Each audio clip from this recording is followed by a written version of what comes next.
এখন হচ্ছে যে সোশ্যাল মিডিয়া স্পেড করেছে, সোর্স অফ ইনকাম রেভিনিউটাও স্পেড করেছে।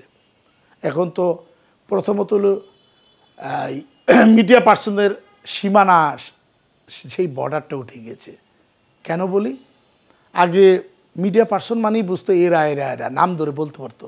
সিদ্দিকুর রহমান, জাহিদ হাসান, মোশাররফ করিম, চঞ্চল চৌধুরী বা আদার্স যারা আছে হিরোদের মধ্যে সাকিব খান থেকে শুরু করে সালমান শাহ, মান্না ভাই বা যারা আছে আর কি, যদি ওইদিকে বলি মিশা ভাই, ডিপজল ভাই, এরা তো এরকম বলতে পারতো। কিন্তু বাট সেই সীমানার তার, বর্ডার তার উঠে গেছে। কে মিডিয়া পার্সন, কে মিডিয়া পার্সন না আর এখন বলা যাবে না। কারণ এই গণ্ডি সোশ্যাল মিডিয়া স্পেড করার পরে এত বৃহৎ হয়েছে যে কেউ এখন স্ক্রিনে নাটক করে। কারণ ওখান থেকে সে সোর্স অফ ইনকাম ভিউ করে সে টাকাটা ইনকাম করতে পারবে। মানুষ আমরা যেটা করেছি, একটা সময় নাটক দেখার জন্য বড় স্ক্রিনে বসে থাকতাম, ঈদে কী কী নাটক রিলিজ পাচ্ছে। এখন আর টিভি স্ক্রিনে যায় না মানুষ, সুন্দর একটা ছোট্ট স্ক্রিন, মোবাইল স্ক্রিনে আঙ্গুলের ডগায় চলে আসছে। আঙ্গুলের ডগা দিয়ে টোকা দেওয়া মাত্রই নাটক সুইচিং করা যায়। কমেডি কিছু ক্লিপস, রিলস বলি বা অন্যান্য ক্লিপস যেগুলো আছে, শর্ট বলি, এগুলো এখন পাওয়া যায়। এখন আর সেই 40 মিনিট 42 মিনিট নাটক দেখতে হয় না, 2 মিনিট 2.5 মিনিটের মধ্যে কিন্তু সুন্দর সুন্দর বিনোদন পাওয়া যাচ্ছে। এখন আর সিদ্দিকুর রহমানের জন্য সেই কমেডি অ্যাক্টিংয়ের জন্য বসে থাকতে হয় না।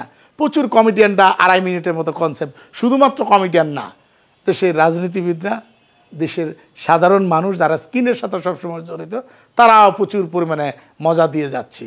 সত্য মিথ্যা সব মিলিয়ে মোটামুটি মনে হয় এরকম যে একদম সুন্দর সুন্দর জায়গা। আমি নিজেও মাঝে মাঝে দেখি যে এখন যে ক্রিয়েটিভিটির জায়গাও বেড়েছে। এক বন্ধু, আমি সে কালকেই দেখতেছিলাম, এক বন্ধু তার বন্ধুকে ফোন করেছে, বন্ধু আমি তো আমার গার্লফ্রেন্ডকে নিয়ে পালাইছি। তো বলেছে তুই গার্লফ্রেন্ডকে পালাইছিস, তাহলে আমার ফোন দিছিস কেন? পালানোর পরে গার্জিয়ান কিন্তু সর্বলাস্ট কলটাই ট্যাকিং করবে। তো তার মানে তারা ধরা খাওয়াই দিল। এই যে এইটুকু জায়গা, সো এরকম জায়গা প্রচুর ক্লিপস আছে, প্রচুর। আমি মনে করি যে মূল মিডিয়ার লোকেরা এগুলো করে না সত্যিকার অর্থে। এগুলা কারা করে? যাদের তারা টাকার জন্য পাগল হয়ে গেছে। যেমন ছিনতাইকারী তার ক্ষুধা নিবারণ করার জন্য, নেশাখোর মানুষ তার নেশাটাকে নিবারণ করার জন্য যে কোনো সময় আপনার পেটের মধ্যে কিন্তু একটা ছুরি বসাই দিতে পারে। ঠিক তেমনি ব্যাপার, তারাও সোর্স অফ ইনকামের জন্য যে কোনো কিছু করে স্ক্রিনে ছেড়ে দিতে পারে, দিচ্ছে, আমরা দেখতেছি। মেয়েরা বিশেষ করে, ও মাই গড, রমজান মাসে আমি খুবই কম মোবাইল ইউজ করি।